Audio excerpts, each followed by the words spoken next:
So with that, I want to welcome Reuven Cohen. How you doing, Reuven? Great. Thanks for having me on today. I really appreciate it. So you're the CEO and co-founder of Award Pool is your latest endeavor. Is that correct? Yeah, that's correct. It's my current venture in the esports e-gaming sector, and it's been quite the wild ride over the last few months. So I'm going to ask you right off because I know nothing about the esports industry. Can you tell me how big it is and, uh, like what the esports industry entails? It's that's a great question, and I look at it from sort of a spectrum. On one side of the spectrum, you've got more than 2 billion casual gamers. These are folks that play some form of digital game, whether that's on your mobile, console, PC, some sort of gaming environment. So every month, 2 billion people, which is pretty much everybody under the age of 35, plays something, in around a month. And at the other end of the spectrum, you've got sort of the professional sort of folks who play games for as a career. Now, if you want to use an analogy, think of like the PGA. You've got millions of golfers, but only a few hundred will ever make it to the PGA. In the gaming world, same sort of thing. You've got millions of gamers, but only a few will ever make it to be sort of professional level, professional caliber. And so where we sit at the intersection of those two sort of areas. On one side, the casual gamers, giant, massive market, just about everybody.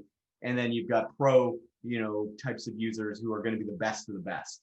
And our tools sort of enable that sort of intersection through various tools that sort of provide that capability to engage them better. Oh, So speaking of that, what is Award Pool? So, one of the things we could do, when the time's right, I can give you a quick sort of demonstration. So we've like many startups, started with a sort of hypothesis that we were going to build a tool that facilitate everything you'd need to be sort of successful and managing the environment of an esports, whether that's a team, a league, a tournament, a player, a sponsor, and everything in between. And so we original hypothesis was to kind of be almost like the Shopify of esports. That hypothesis was wrong, and we learned a lot of things over the last. I think we started developing the platform and product in March. We started got our early sort of partners in place in June. We did several high profile tournaments. We had several thousand people sign up for the platform, and we realized that there was a much bigger opportunity in a more specific and more targeted area of the industry. And we quickly sort of, I don't know if the word pivot is the right word to use, adjusted our focus and product market fit to meet where we really saw a unique value proposition for us. And that was in sort of what we were describing as a kind of challenge or audience engagement. It turns out it's really hard to engage gamers. When you try to engage a gamer, things like putting a logo on a video stream or a jersey on an esports company, or those things are very passive. The great thing about esports is it's not passive. It's very participatory. You can really, be involved. You can get rewarded. You can do things. So when you watch an esports tournament, you feel like you're part of the action. That part of the equation was very valuable to us and very valuable to sponsors because we could sort of provide the tools that a brand might need to engage those types of casual gamers or professional gamers or leagues, teams, and others in a more compelling way. So we quickly adjusted our platform to essentially provide the tools to better engage those types of users. And we quickly saw adoption with companies like nonprofits who are now forced to sort of find new and interesting ways to raise capital. So traditionally, you might have done, let's say, a charity golf tournament. Now, in a pandemic world, you can't do a charity golf tournament. You can't do in-person get-togethers to raise funds. So you need to come up with new and creative ways to bring people together in a compelling, ongoing way. And our platform provides the tools, whether you're a nonprofit, whether you're a game, whether you're a team, whether you're any number of different things, to provide those sort of compelling tools to do that. Yeah, that sounds great, and we'd like to take a look at that a little bit later in the presentation. And I've known you for a while. I think I had you first speak near the end of 2017 at Ryerson at one of a sold out crypto event. Um, were you always this outgoing? Were you studious? What were you like as a kid? Were you into music? Were you a handful? What were you like for? I was a super geeky kid. Like, when people talk about being involved in computers and internet for 30 years, there's very few people can do that. And when my entree into the internet was really early. So my first real gig was with AOL pre-launch of Windows 3.1 in 1990. And the reason I hooked up with AOL in 1990, I'm 12 years old, was previous to that, I had been involved as a beta tester for the first online gaming community circa 1989, a company out of Mountain View called Sierra Online. And they're famous for doing King's Quest games and things like that. And they decided they were going to do an online gaming environment. This is pre-internet, right? And needless to say, they're way too early. But what was interesting about that particular project was everyone that was involved in that project were sort of referred to this other company that was starting at the time out of Virginia, Steve Case and his crew.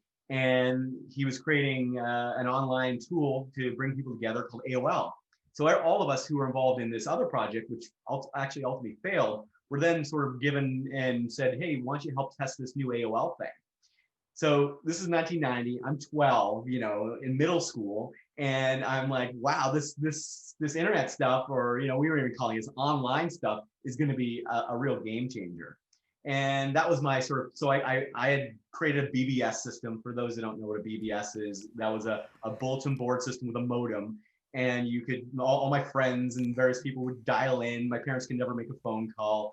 So I've been involved very, very long time. I'm 42 years old, and I can legitimately say I've been doing this for 30 years, right?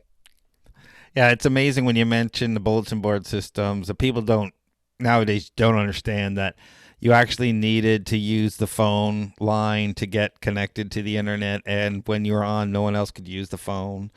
And we didn't have wireless phones back then. I used to run a BBS with a 300 baud modem with an acoustic coupler where you'd actually take the phone off the hook and plug it into the rubber Oh plunges. yeah, And yeah. The beep bop boop noise. The issue with the 300 baud is you would have had, you had one connection at a time. So, one person would be able to dial in. And then if you really start getting good, you start doing duplexing of your modems, which is, then I had my 1200 baud modem that I could duplex 3 or 4 times, big time. yeah, I followed that trend for a long time, right up to the what was it, 56K, 57.6 modems, and you're duplexing. I had a stack going, and Yeah. uh, I see. I think Scott mentioned Freenet. Exactly. Yeah. If you're old enough to know what that is, then you're definitely in our realm. and just so people understand, and I don't mean to take the trip down memory lane, I would use Finger and Gopher, and I'd set up scripts at night, and it would run during night. And gather the news from around wherever and print it out for me in the morning so I'd have something to read so I could read the news. And it would take all night. It would all be, but you couldn't get this any other way. Oh, Gopher was the place to get your news. It was like in that era, it was Reddit, right? It's essentially so everything we're doing today is just a reimagination of what we did back in the 90s. Like Slack, let's be honest, was IRC with bots, right? Yeah. But that was 20 years ago. So you're young, you're working at AOL.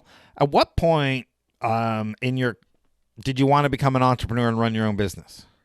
So so let's fast forward a few years. I'm in high school. My friends are getting jobs at like, fast food restaurants, and I'm like, well, I'm not going to do that. So, in some, random stroke of inspiration, I decided I'm going to become a freelance web developer. And Netscape just came out. This is pre-Internet Explorer. Mosaic was the browser at the time, and I thought, what if I could be the guy to build websites? That seems like a thing. Well, in 1994, nobody built websites. The internet was basically just out. There was nobody doing anything of the sort. So, being 16 years old, you could build websites. And quickly, I started building websites for all these various companies that were popping up. And in 1994, the majority of websites that were being developed, at least in North America, were happening in what they called the Silicon Alley in New York. And so I hooked up with a bunch of folks there doing websites. One project was Bolt.com, which was arguably the first social network ever created. In my project there, I was in charge of building a scrolling sideways script. But they fly me down on the weekends. I'm 16 years old, traveling to New York and other places and building these very specific little web apps. But it was my thing, right? And no one cared that I was 16, and that led to sort of my entrepreneurial endeavors and starting companies, building things, all that sort of thing. It's funny how that is so true that no one cared that you were 16. I remember working as a tech consultant for a CRM company, and I was driving around in the U.S. and Canada doing installs, and I was just 17, and I didn't really think much about it. I was just doing it. Anyway, these are back in the days where you're loading stuff off floppies, and tech, just wasn't quite what it is today. Well, my difference was they called it DHTML, which was basically JavaScript essentially, and so I could make things move. That was revolutionary. This is pre-Flash, right? So the fact you could make something go from left to right on your screen was crazy. And that actually led to my first company, which I started in '98. So I was fresh out of high school, a couple years out, and I started a video streaming company. I decided the future is in video streaming. So I created a company that would allow anyone to upload videos. So you could record a video and you could upload it and share it with your friends. The problem in 1998 was the average person was using a 28.8 modem, which is like mind-numbingly slow. And video was blurry. It was not exactly Netflix. So I think timing to great idea. If I had started that company 4 years later, I would have been YouTube. Unfortunately, I started it in 1998. Yeah, that's sometimes the technology isn't quite there. I think back to Adam Curry and Mevio and trying to build a podcast and a network way back then when what Spotify and whatnot is today. They're just ahead of the time from a bandwidth and whatnot perspective. So the technology couldn't to the consumer wasn't there. Yeah, but what was interesting, I met a lot of good people. Like I ended up doing projects for MTV. I built the first streaming site called SonicNet. I hooked up with the folks at Napster, built the first interface for Napster V1. So that was all my design work. Met lots of interesting people, and that ultimately led to my first real success. And so after September 11th, I was in New York and my company was on 34th Street. We failed shortly after September 11th. Most of our biggest customers were doing video sort of presentations for their investor relations. So four of the five biggest customers I had were in the World Trade Center. Unfortunately, my biggest customer was a company called Cantor Fitzgerald. The subsidiary was eSpeed. Every single person I knew died. It was awful. And my company basically went out of business a couple weeks after September 11th. Making matters worse, because I had sponsored my own visa, they tossed me out of the country. I'm now in the realm of like terrorists because I sponsored my own visa. So I had to come back to Canada. I had no company. I'm 21 years old, bankrupt, no university degree. What the hell am I going to do with my life sort of situation? And like any good entrepreneur, I started something new. And I picked up a book on Linux, which at that time was not really, it was just starting to take off. And I learned how to sort of develop in the Linux environment. And I dreamt up this idea, what I called elastic computing. Elastic computing was the concept of using a hypervisor, novel concept at the time, and that you could use as utility. And I sort of took that, added a cloud to it, elastic cloud computing, got a call from Amazon. They said, we're really interested in what you're doing with this concept of elastic cloud computing. And they invited me to help them launch what became the Amazon cloud. And that company, needless to say, blew up. We're gonna go away. And so now, fast forward, I'm riding the cloud wave. I created all these events, Cloud Camp. We were in 300 cities. I hooked up with the Obama administration, built clouds for the U.S. government, blah blah blah. That cloud guy, and rode that wave. It's everything's a wave. You're at the top, you're at the bottom. There's always going to be a high point, a low point in anything in your life.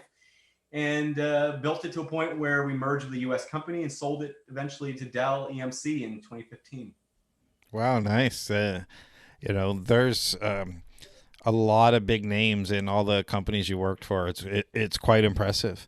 So when did you decide Award Pool was the next opportunity, and why this company versus any other opportunity? I like to say opportunity cost is infinite. It sounds like you could be doing anything. So why did you glom onto this idea? It's funny. As an entrepreneur, you look at the world through everything being a potential opportunity. To be honest, the initial opportunity was in March. Kids are now home from school. They're quarantined. What am I going to do? Teach them math? History? I'm going to teach them what I know. What I know is how to build complicated websites and start companies. So I sat my kids down at the kitchen table and said, what are we going to do? Let's learn how to start a company. And they're really into esports. They're basically into watching other people play games, for lack of a better term. So I'm like, okay, so we looked at the space and said, where can we make an impact? And we realized that it was difficult to manage a lot of the components within an esports environment. We didn't really fully know where that opportunity was, but I said, this is something they're passionate about. I'm passionate about helping my kids learn how to program, learn how to write business plans, learn how to pitch, do all the things you need to do to start a company.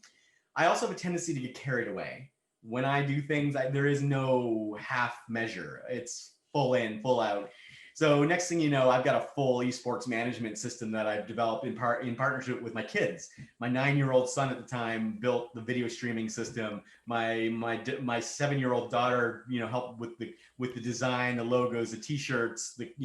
When you look at the site, you wonder why it's pink. Well, it's because a 7-year-old chose the colors. My kids, are the beta testers for the platform. Whenever we do a challenge, if it's a Fortnite challenge or a Call of Duty or whatever, their friends are all doing it. They're getting, the reason there's a gift card system built in the system because I needed a way to sort of reward the beta testers of our platform. So they get gift cards, so we can automatically give them gift cards based on how many points they accumulate and what they do if they check, for a problem. So everything was sort of built as initially as a kind of, I don't know, pandemic family project. And then it became a thing. We hooked up with the 49ers in San Francisco. They wanted to use it to do a varsity program for all the high schools in San Francisco that couldn't do their traditional football season. So they did a Madden season instead, and they used our platform. And so it sort of became a thing, and it took on a life of its own quite quickly. So why don't you let's get into it? Why don't you show us the app, because it sounds pretty exciting? And while you're doing it, can you tell us specifically, because you're going to show us, what is the unmet need you are feeling? What problem are you solving, and for which side of this equation? It's funny. It's one of those things that's a little difficult to describe, and that's twofold because we're early. It's not like a lot of things. It's like a lot of things, but it's in the sort of encapsulation of what it is. It's unique in the sense that you can't really do what we do. No one else is really doing it. So essentially, it's an engagement platform, and from a really simple point of view, it's a mechanism for keeping sort of your gamers engaged with your brand. Those things can be challenges such as, and it could be social media based. It could be, I want to go, get points for liking my video, get points for viewing, following me on Twitter, watching something on Twitch. But where we differ, there's lots of social media engagement platforms out there. That's not different. Where we're different is we provide the mechanism to do that in the context of games. Those games could be things like Fortnite, it could be Among Us, it could be Madden, it could be Call of Duty, it could be anything. It could also technically be real world games. It could be you playing, a card game with your friends. And so there's all the tools you need to do that. So again, it's a kind of matchmaking kind of gaming environment. So you can't do any of those things without all the esports components we built initially. And those are things like creating a tournament or managing your players, lobbies, and all those sorts of things. So, giving you a quick example here, I'll jump to our website, which shows you sort of a animated version of it. So in here, you're a brand, and let's say you're Coke, and you want to create a mechanism to sort of engage gamers. Maybe the first step would be show proof that you actually bought a Coke. And once you've shown proof that you bought a Coke, that'll give you some points. And then maybe step two is download the Coke app. So these are high value things. If you're a game developer or a mobile developer, having someone download your app is very valuable. And so it could be a combination of social actions, game actions. Play the game itself. You can enter the competition. So once you've entered the competition, you can then enter your points. You can keep track of your matches. Depending on the structure, you can play other players that are in the system. That can lead to a leaderboard. Those leaderboards can keep track of your position, where you are. Then finally, once you've got those points can be redeemed for stuff. So we've got an integrated way to sort of manage all your sort of back end requirements. So you can have gift cards that are sent. So rather than sending someone, just points are interesting, I suppose. You could send them a gift card. So those gift cards can be sent through, via email as a digital gift card. You can do products. You can set up and manage all the things you want to do that, from a complete life cycle point of view. You can create the challenges, the campaigns. You can invite people. So if I want to create a new action, I go in here, I can say that it's a URL action. Go to my website and you get points, or refer some friends if you don't want to pay, or do a certain response. We can do it based on games. We can do it challenges. We can even do it based on code. You could create a code-based challenge. Find some bugs in our system, which I use for our bug testing, get some points, and you'll get a gift card to Amazon. It doesn't have to be big. Maybe it's a $5 gift card. All this can be managed through it, as well as numerous other capabilities in the platform, again, from tournaments to people management to event management, all in one place. That's a quick sort of description as I can give in the amount of time we have available here. Yeah, it looks great. So, this is a follow my next question, and this might be just as hard to answer because I'm looking at this and my mind starts to think of all sorts of possibilities. Who is your ideal client? So I'll tell you where, we're still trying to figure that out. We've been lucky. We've hooked up with a number of different brands that are using our platform. So, and we've seen traction. Surprisingly, we didn't know this was going to be a thing. We've seen early traction with nonprofits. So nonprofits in particular are coming to us and saying, we can use your platform as a mechanism to raise money for various causes. So if you're, let's say, United Way or whatnot, you can go in here and you can use the platform to create challenges within a business context. Like everyone, let's just go play Fortnite.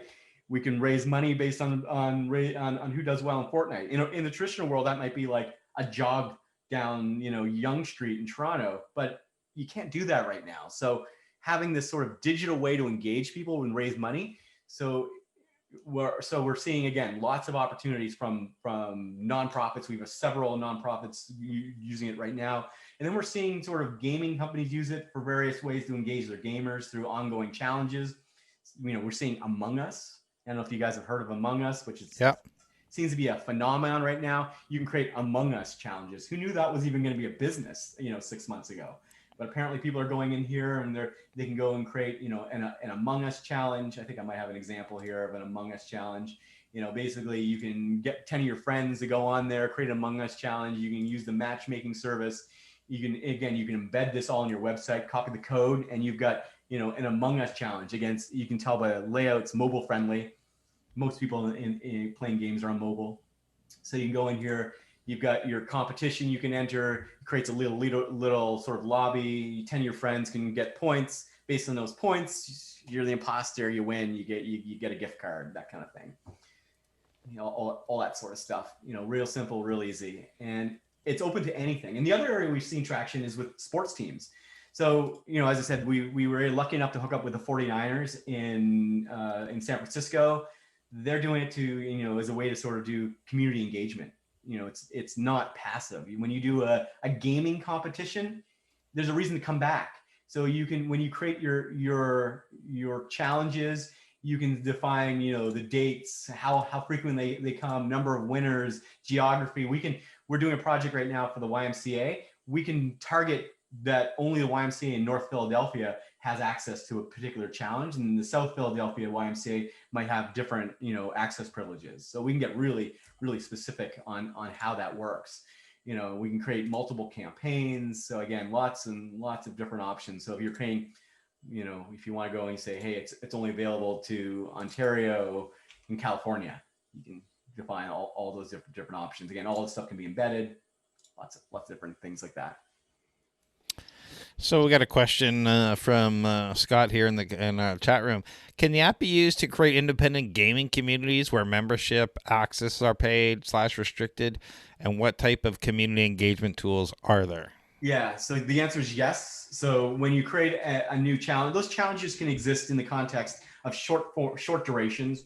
It could be an afternoon challenge, or it could be ongoing. So in the scenario when you say, you can also gate those challenges. So when you create a prerequisite, you can say, for example, if you're a nonprofit, you say that maybe there's a donation required before you can gain access. One of the examples that we're doing is with a company called Hockey Cares, and they're using it as creating a sort of fundraiser. They normally do a hockey tournament, but this year they need to engage their teams in a way that isn't a traditional hockey tournament. So so you can enter, you put in your donation. But let's say you're young, you don't want to spend $5 or $10 to donate. You can then go in there and say, okay, we'll invite 5 of your friends, and then that unlocks additional capabilities based on that. Or it could just be a payment. So you can create those communities, you can create those actions, then you can define what those actions look like. So so then there's a series of things that can happen, X, Y, Z. You're looking at my dev server, so let me find one that is adequate, but you get the general idea. You can do several different things to engage that community. So we do have a question about an investor perspective about where they can go to find out information regarding website traffic or so far. I don't know if you have that kind of information public, but maybe you should mention your current equity crowdfunding campaign. Yeah, well, I'm glad you mentioned it. A great thing about having multiple screens on here. I've got some traction numbers this is part of our investor presentation. I won't make anything that runs amok. This is just for clarification, this is a crowdfunding campaign open to retail investors with a maximum amount of $2,500 available. It's at equivesto.com. But in terms of our traction, we're an early stage company. I'm not pretending that we've literally only been live for a few weeks. But we're seeing pretty good traction. This is actually the industry numbers. Let me jump down to our numbers. This is up until the beginning of November. We've been doubling our numbers. We've got roughly 15,000 people visit the site at this point. We've got about 3,000 registered users of the site. We've been really live since the end of September. So we're pretty happy. We've done really just a small angel round at this point. What you're seeing has been developed by me, and I've got 2 partners. The partners are essentially one's business side and the other is sort of esports expertise. So Alex sort of has public markets experience, entrepreneur. Ahmad is an entrepreneur in the esports space. He started one of the preeminent sort of esports companies in Toronto. He sold to Mocha Esports earlier this year. I convinced him to sort of join as our COO and sort of drive our kind of go-to-market strategy around esports related activities. I'm not sure if that answers the question or talks around it, but we'll see if he asks another one. So how have you found, I know you're on the Equivesto platform, and we have Alex Morsink regularly on because he's an expert in many different things on valuations and funding and several other things. How have you found the equity crowdfunding process, and how far along are you? So we just recently launched. It's, for what we're doing, it's a great platform because I think we're really sort of targeting sort of the more casual gamer, who might want to, invest in this as well. So it's not we're not necessarily looking for the more institutional style investor at this point. That will come without question, but we're not there yet. You know, we're a very early stage company. And the benefit to using a crowdfunding platform for what we're doing is it really is a mechanism to both engage our potential beta users, partners, and folks who are interested in the space in a more direct way. So when you, even if it's a small investment, you feel like you're involved in this company in a way that you wouldn't be once you get further along. So I think it's a more personal approach, which I really enjoy because I really enjoy this sort of opportunity to interact with our early investors and users. Moreover, when you're locked at home and you never get to go anywhere, it's even more useful to have that network, in place. Oops, sorry guys. I thought I put my phone on no disruption, but I guess It happens. I forget. I do so many of these that every once in a while it doesn't it works. So uh, since you're still kind of the ideal client is kind of morphing because of all sorts of things. Can you talk about your business model? We sit, as I described earlier, we sit at the intersection of several trends, and this is something I'm always looking for. Casual gaming is huge, without question. It's one of the most lucrative areas of entertainment. Period. It dwarfs the sort of Hollywood scene by orders of magnitude. When you're talking about 2 billion casual gamers, that is an incredible amount of people. When you think about there's roughly 3 billion active internet users right now, 2 billion of which are playing a game of some sort every month. There is an incredible opportunity to engage those people in new and interesting ways. So what I think what we're really seeing is that sort of intersection of opportunities. It's adding the best bits from pro sports, it's adding the best bits from esports, it's adding the best bits from marketing and social media engagement. And what pops out when you look at that intersection is this sort of new way to engage. And if you're looking to create this kind of, I'm still really even trying to describe it in a more simple and understandable way, this kind of new gamer engagement tool, there's really nothing out there that's like what we've developed. On each of those individual parts, there are obviously things. There are sites that are devoted to Instagram or Facebook or Twitter or game lobbies or this or that part. So it's like the best bits of like half a dozen to a dozen different things combined to create this new thing. And that's where we're interesting and why we sort of are seeing the rapid adoption that we're getting, because there's no place that brings it all together like we have. It sounds like things are coming along well, but I like to share both success and failure, so there's a chance others won't make the same mistakes. Can you tell us a time, either with this or another company, where you screwed up and made the wrong pivot or startup decision? There anyone that tells you you're going to be successful 100% of the time is wrong. Nobody's is successful 100% of the time, no matter how successful you are. It's so the only thing that I've learned over the years is I have a tendency to learn more from my mistakes than my successes. So I think one of the things that some of you might know, in the early days of the sort of crypto world, I had some pretty good success. Not necessarily by plan. It was, to be honest with you, it was more by dumb luck. I bought Bitcoin in 2011, sub $1, right? And that was dumb luck, complete Nice. total dumb luck. And what happened was, just as a little background on the crypto, I lost a bet. I said to the editor of MIT Technology Review that the Facebook stock wouldn't drop below $30. Needless to say, it dropped below $30, and I owed him 15 Bitcoin. Luckily, it was 2011. 15 Bitcoin was essentially $15. It was nothing. But the problem was I had to go and buy those Bitcoin, and it required me to send a Western Union payment to Mount Gox in Japan. It was a real rigmarole. It was a pain. So I'm like, okay, I'm going to buy some extra Bitcoin. So I bought $5,000 worth of Bitcoin at $1.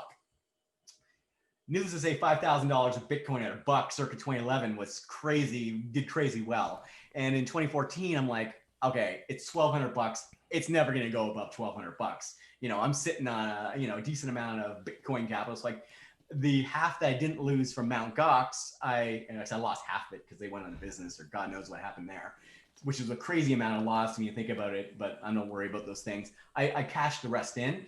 And then I mistakenly thought to myself, okay, I'm the genius. I was able to apply, to do, Bitcoin at $1 when everyone else didn't know it existed. Again, between you and I and the rest of the audience, based on dumb luck. So I decided to put some money into a project coming out of Toronto at the time called Ethereum. Oh my God, I did it again! Holy crap! I'm like the crypto, guru here. Believe in my own hype. So a couple decent wins led me to say, okay, I'm going to create a crypto company. That's where it all goes wrong. One, you start believing your own hype, you're doomed.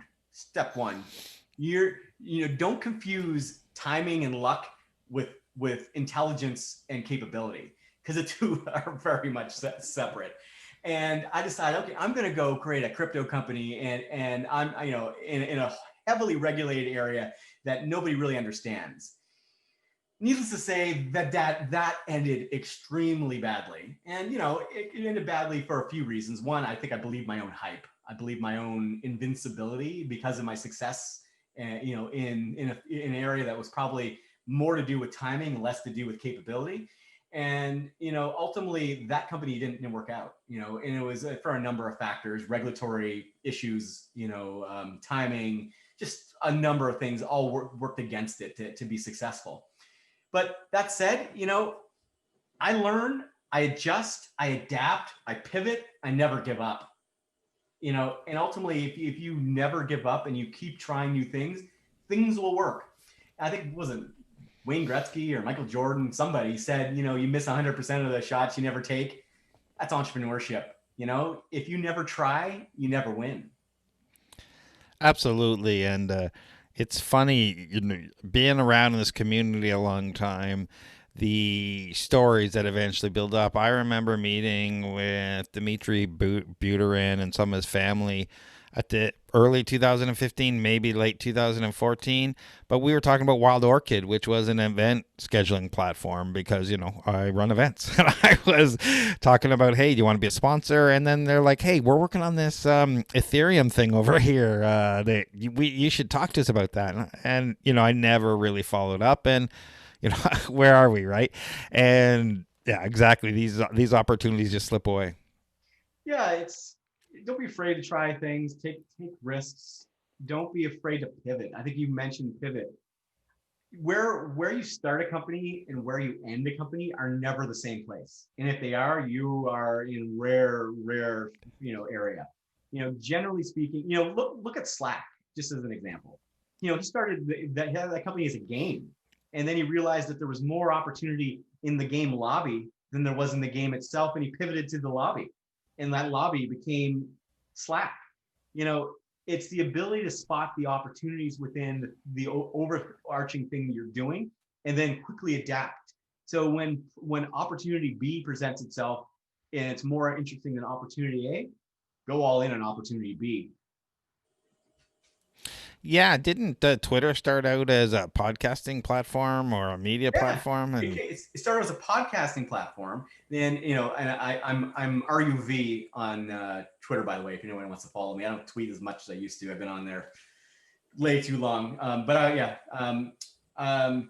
Twitter started as a sort of offshoot of a podcasting startup, and he realized that there was an opportunity to sort of do notifications based on when you do updates to your podcast. He created an SMS system that basically sent out those notifications, and he realized, wow, there's probably more opportunity in the notifications than there is in the podcasting, which he was probably right. Yeah, I remember getting it all set up with SMS way back when, and no one knew what I was doing and thought I was crazy. Besides being a serial entrepreneur, you give back to the community in many ways. For example, you're a Founders Institute mentor and Techstars mentor. And I saw recently that you gave a session on traction for the current cohort of, I believe it was Founders. Yeah, I've been mentoring forever. I started mentoring back in 2003 when, being a startup entrepreneur was not really a thing, especially a tech startup entrepreneur. So I hooked up with a group, it was a young entrepreneurship group. I forgot what their acronym was at this point, but I would basically help disadvantaged young people start companies. And that was a real eye opener. Like you have no idea how well you have it as being, not a visible minority. It was crazy to see what sort of challenges they would have as sort of a more visible minority than I would have as someone that can kind of fit in more easily. When they couldn't get leases and all this sort of thing. So the long story short, when I mentor, to be completely frank, I mentor more for me than I do for them. I know it sounds self-serving, but it's the truth. I learn by helping others. And I learn through their struggle. I learn through the things that they're doing and the problems they have. And when I help solve someone else's problems, I'm essentially solving my own. So yeah, I hate to say I do it through altruistic reasons. I don't. I do it because I'm a I like to see the world through the lens of others, and mentoring is the way to do that. So I've done 11 cohorts of Techstars. I helped get Techstars off the ground in 2009 in Denver, and then the cloud program in which was in San Antonio at the time. The companies I've mentored for Techstars have done more than 5 billion worth of valuations, and I stopped count, but somewhere north of 300 million in funds raised. I've been doing I'm with the folks at Founder Institute for a number of years. I like Founder Institute because it's like the most nascent of entrepreneur. It's someone who's wants to be an entrepreneur, has a drive, but needs to take that leap from I work at a day job and I'm scared to death on how to move from my comfortable life at a job to the unknown life of an entrepreneur. And I sort of, in the traction and discussions I have in there, I sort of help them through that process. And lastly, I do mentoring for a fund, an early stage fund out of Menlo Park called Alchemist. And I've been working with those guys for 6-7 years as well. It's amazing. Toronto Starts, where majority of our startups are very early stage, and yeah, it's really great working with people who have an idea and they're not quite sure what to do with it, and that's what we do. And it's empowering, and I get a lot working with young entrepreneurs, old entrepreneurs, people with the creative spark and the energy, and it just feeds me. And altruistic, whatever you want to call it. I get energy. I learn. I remember when I started Toronto Starts way back when it was Startup Toronto, and Brad Feld and Sean Wise were there. Brad Feld being one of the co-founders of Techstars. And Sean had become a mentor of mine, and later he asked me, why am I doing this? And like, working with early stage startups as many as I do, and really the more startups I talk to, the more people I work with, the better I am, the more knowledge I have, the more insights, more intellect wise, whatever, the more valuable I am to every other startup I help. So it is somewhat selfish because I'm building what I originally said was I'm getting my 10,000 hours of entrepreneurship mastery by working with as thousands and thousands of startups as much as I can. And you build this incredible, I don't know, gut feel, knowledge, mix of all these things, working with all these people, and ideas and thoughts come from nowhere. It's funny you mentioned 10,000 hours, because that's actually a driving sort of principle mantra for me. It takes 10,000 hours to build a successful startup, without question, at least, probably more. Now, the question that a lot of young or folks looking to start a company are going to have to ask, am I going to put in those 10,000 hours, over 10 years? Or am I going to put in those 10,000 hours in like what I do over 2? So I track all my time on things like GitHub, and I'm sitting at around 3,000 hours since March. And you can do the math. So that means I'm doing 90-hour weeks. So I'm cranking out this code. I'm building this company, doing these podcasts, doing the marketing, building a team, doing investor pitches up till 2 o'clock in the morning. I live for the beginning of a startup. I love this part of the space. Once there's 300 employees and no one knows, I don't know everyone by name. It's, to be honest, it's time for me to go. But to be successful, at least in the startup world, you almost inevitably are going to have to put 10,000 hours in. That is the only guarantee you're going to have in terms of succeeding at anything is effort and time. So if you're not willing to put either of those two things in, you're never going to be successful, I think, at anything in life, to be honest, but definitely not in startup. I agree 100%. And might as well leverage some of your expertise now. And can you give our communities three tips for early stage startups to gain traction? You know what? I actually have, I think I might even have that deck handy, but the key here is, step one is, for me, fake it. Always fake it. One of the things that a lot of folks, especially coming from the sort of traditional enterprise world, is this idea that I have to build something first, and then it has to be perfect. And then I'm going to start a company. Then I'm going to get funding. Then I'm going to get my customers. There is no straight line to being successful at a startup. It's a very squiggly line. It's a very disjointed adventure you're going on. So the best way to get going is to create something that someone can understand. So you notice what I did, what we did here today, I showed you a sort of quick example of my site. Now, mine happens to work because I'm pretty good at building stuff that works, but most people, let's be honest, aren't. I would say a picture is worth 1,000 words. A video is worth 10,000 words. Show, don't tell. And so if you can fake it, you can create a landing page. You can make it look real. You can get people signed up for a real fake company really easily. That's going to be the best thing you can do as a first step. The second step, talk. So you created a fake site, you created a fake company, you created a fake product. Talk to those people who signed up for that fake thing. Why did they sign up? Why is this, what is interesting to them? What does your hypothetical product need? What is the problem you're solving? What's the most valuable problem you can solve for that potential user? Now you've got a potential group of users who are interested in your product, whether you've shared that on social media, bought some Facebook ads, whatever, and you've talked to a few people, you realize what they actually want, what they need. Now you can go about building that first minimal viable thing that solves that particular problem. It's never been easier to build real things easily than it is in 2020. And there are low code and no code sites like Bubble, Webflow, all these things that allow people who are not technically capable to build, real functional things. So you now have no excuse to say, I have to go outsource my product to someone else to build. Just as another thing, never outsource your product to someone else to build. If you have to get some outsourced company to build your product, that isn't your product, that's their product. So if you can't do it yourself, then it's probably not a business that you should be in. That said, that's why you have co-founders. Find a co-founder that can augment you in ways that you can't, yourself. But that said, I'm of the sort of mindset that, and I'm an autodidact in the sense that I can learn anything I need to know when I need to know it. And I know that's a little unique. I did all the design, programming, algos, server deployments, but not everyone needs to be like me. That said, always learn new things, right?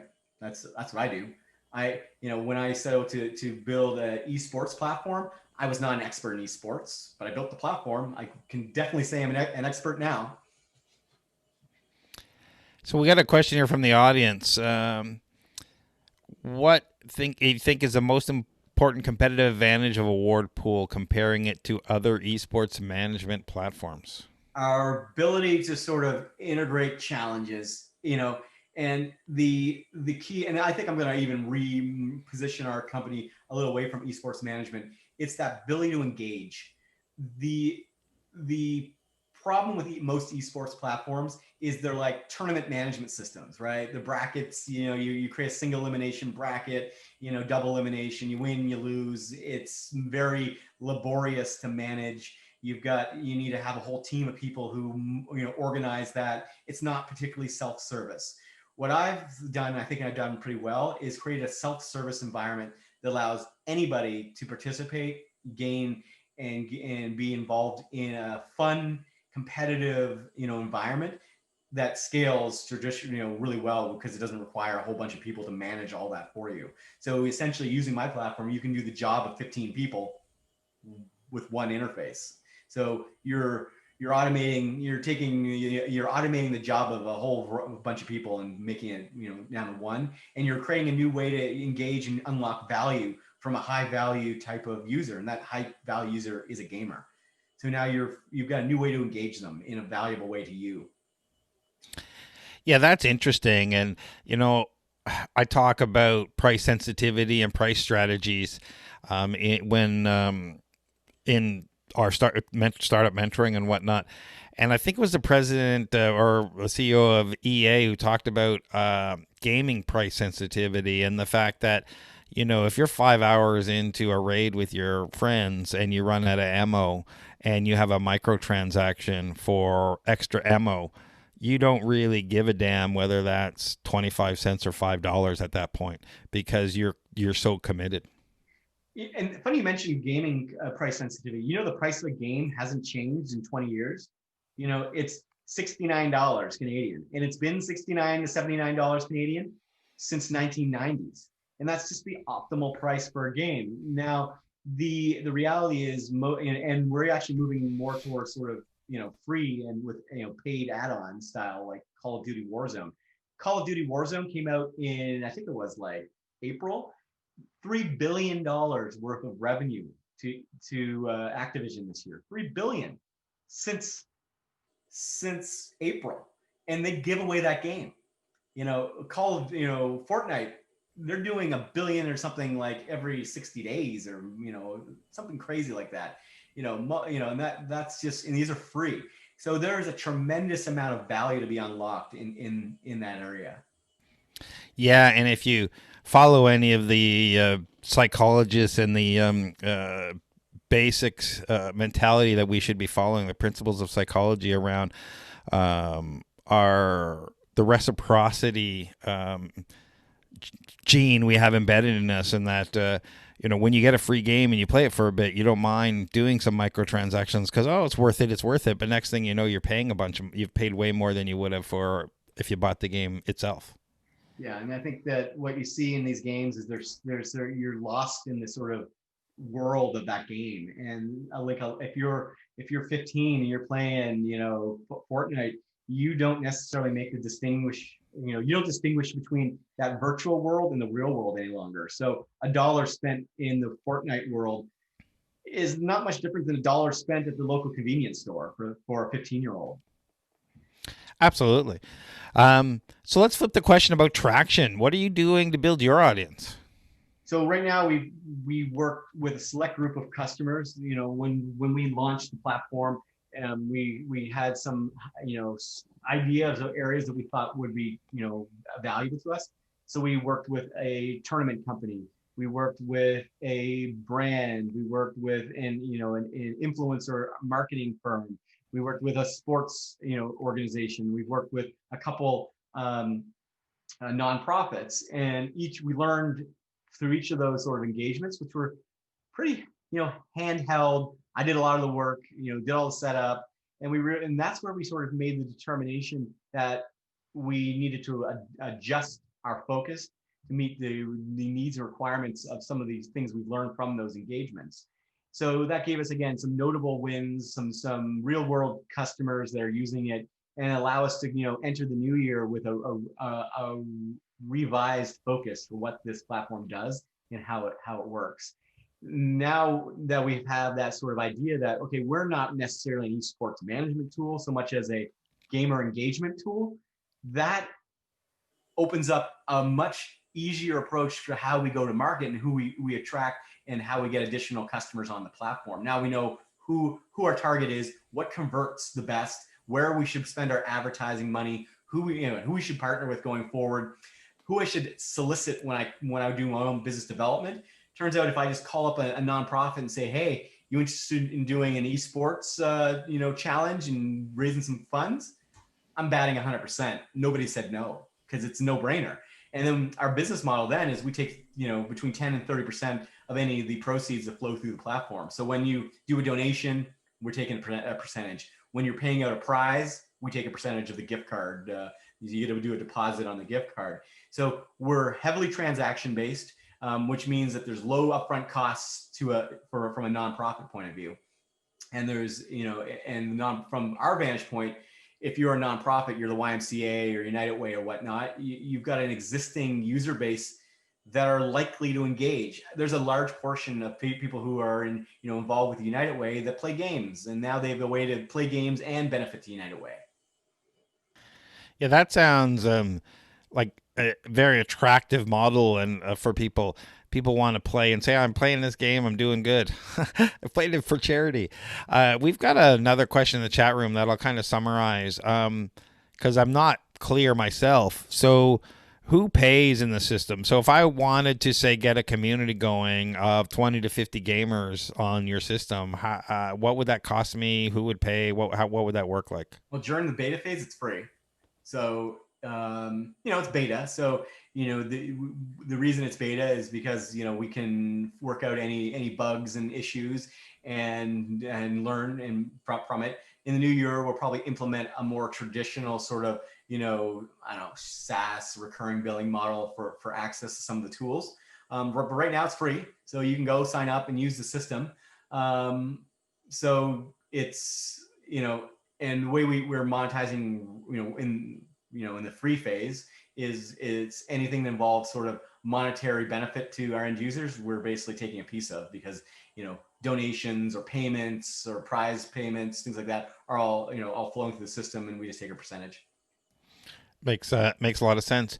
So, in all your, I'm going to dig into your mentorship advice here. Any advice for startups seeking advisors? You got to ask. I've got advisors, and my advisors were all in the sector that I had little experience in, so I found gamers and influencers, folks in nonprofits, and I asked them to come on as advisors. I gave them some shares. So I created a share pool specifically for my advisors, with a equity grant that, vests over a couple of years. People are surprisingly happy to be involved. Everyone wants to fluff their LinkedIn resume. You cater to their ego a little bit, and you'll be able to get the advisors.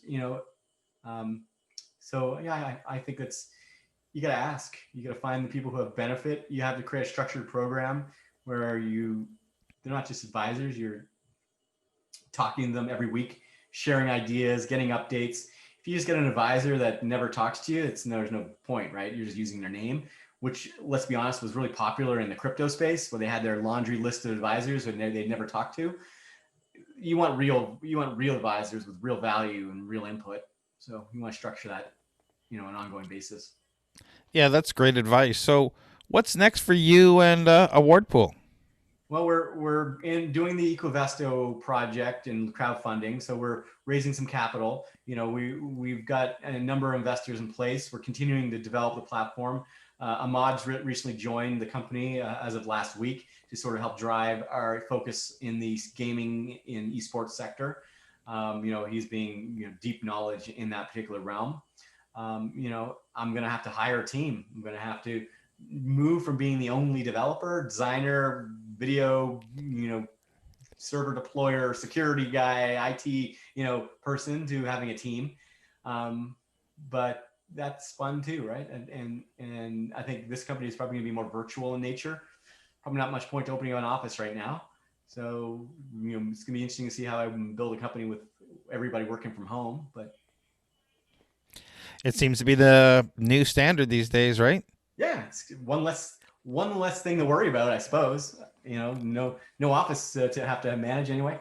And it used to be one of the biggest expenses companies would have once you start getting a handful of employees. Oh yeah, like your cost per head on employee, yeah, it's crazy. So now I can spend the money on servers and scale the system instead. It's better use of proceeds anyway. So where can people go to find out more? Well, you can go to awardpool.com, and you can sign up at the site. You can log in. You can try. You'll notice I haven't touched on a lot of the things the platform does. You'll be, I'll be fair, you'll be a little overwhelmed. It does a lot of things. You'll see tournaments, you'll see events, you'll see payments, you'll see the challenges, you'll see all kinds of capabilities. Going forward, I think we're probably going to focus in a little bit more on the challenges area. But right now, you'll see, it does everything you need to be successful in esports at this point.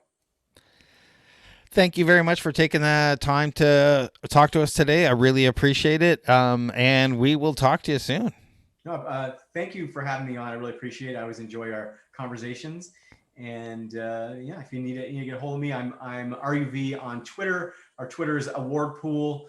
I'm obviously active on LinkedIn. Feel free to add me there as well. I'm not hard to find. Reuven with a V.